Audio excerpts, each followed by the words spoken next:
Attorney.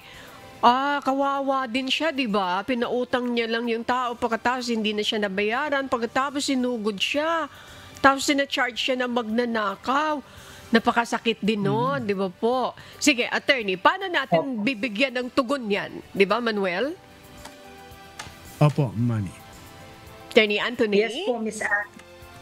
Yes po, Miss Annie, no. So dito po sa sitwasyong nakita natin, dalawa po yung aspeto, no.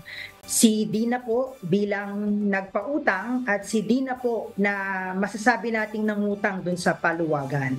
Ngayon po, si Dina po na bilang nagpautang, marami po siya, no, na mga legal na paraan upang makolekta yung kanyang utang at the same time makakuha ng danyos dahil sa dinulot na damage, no, sa kanyang pagkatao dahil hindi nabayaran yung pinautang niyang pera.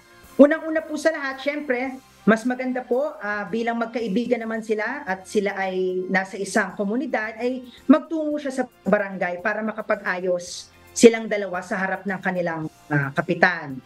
Kung maaari, mapag-usapan nila kung ano ba yung kakayanan ng kanyang inutangan para mabayaran kahit paunti-unti yung inutang ng kanyang kapitbahay o kaibigan sa kanya.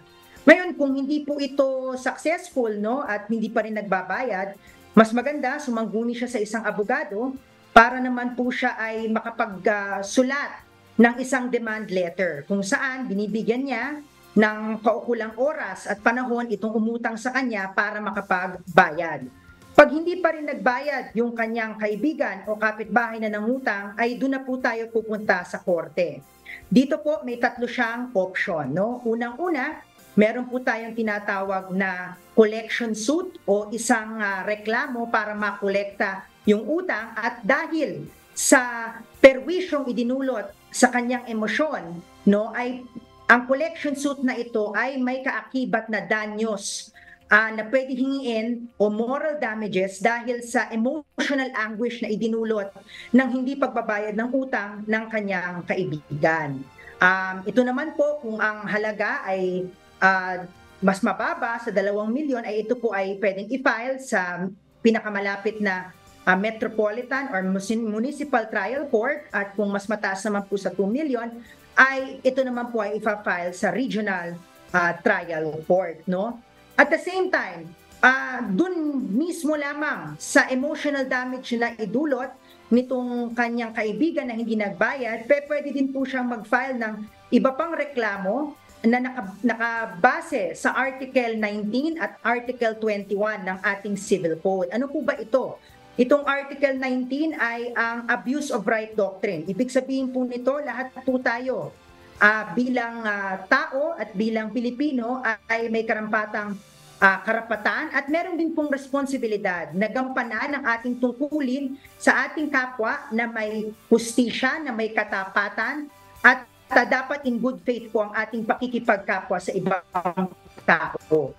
Pag ito po ay hindi nasundan at ang isa pong tao ay in-injure po natin dahil hindi po tayo tapat sa ating usapan, pwede po tayong humingi ng danyos. Katulad na lamang po na nangyari dito kay Dina. Ito naman pong Article 21, kung ang isa pong tao ay hindi nagbayad at may intensyong hindi nagbayad para pahiyain ang kanyang kaibigan, ay pwede rin pong humingi ng danyos base po sa Article 21 ng ating Civil Code. So yan po ang mga option ni Dina bilang nagpautang sa kanyang kaibigan, no, at sa emotional damage na tinatawag na naidulot ng hindi pagbabayad. Maidugtong ko lamang po, Ms. Anne. Opo. Sorry Go ahead po, attorney. Opo. Okay Go po, ahead, Ms. attorney. Anne. Tapusin ko lang po, no? Opo. Ngayon naman po, siya naman po ay nagpautang, no? Ang kanya naman pong siya naman po, ay nangutang dito po sa paluwagan at hindi po niya nabayaran. Ito pong aksyon ng kanyang mga kapitbahay na siya po ay tinuturingang magnanakaw na wala namang katotohanan, ay pwede rin po siyang mag-file ng kaso against Article 19 and Article 21 base po humingi ng danyo sa paninirang puri na dinudulot sa kanya kung wala naman itong katotohanan, lalo na kung yung hindi naman niya ninakaw ang pera, bagkus ay ipinahiram lamang niya ito.